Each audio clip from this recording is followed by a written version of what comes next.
At some point, I climbed the ranks, and they started hiring me for like very high profile jobs. Where I got to work at Magic Johnson's house for like the Hillary Clinton campaign. I did events for pretty much Kanye, where they had me in their house, in the private house that's not on TV. So he said, in order to do this, you gotta do stuff for us. And he told me that very coldly, and I didn't want to accept that fact.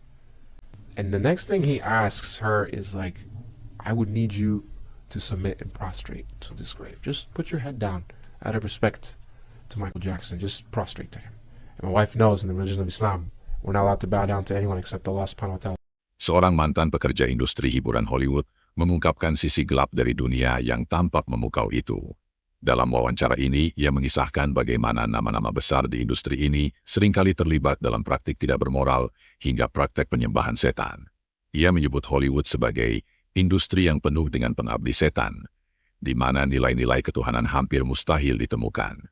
I don't believe someone who fears God would be in an industry like this. From the disgustingness, the immorality, the push on secularism, occultism. It's really a demonic industry where they're calling you to do forbidden things. You must do it. I think Beyonce too. She says when she performs, like she has Sasha or somebody come. When, they're expecting Sasha. I can sing notes and sing strong and do all these things that when I'm just by myself I can't do.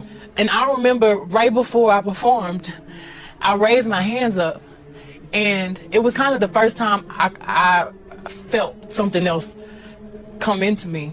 And the symbolism is real, especially in music videos. It's everywhere. It's not all coincidence, mere coincidence. The checkerboard, the one eye pyramid, all these things you see that symbolism being placed purposefully. It's not by chance or coincidence.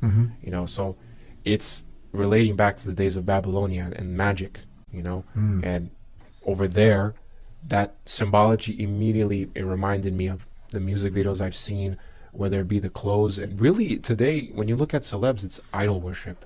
People look at these people and they start crying, they start feeling like there's someone that's gonna help them.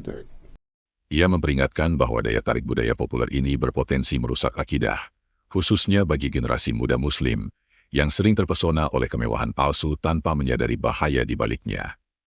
So these people, either they hide under the guise of the religion, using the religion to their means, or they're wolves in sheep's clothing, basically. And that's what it is. And these people, unfortunately, they shift society gradually.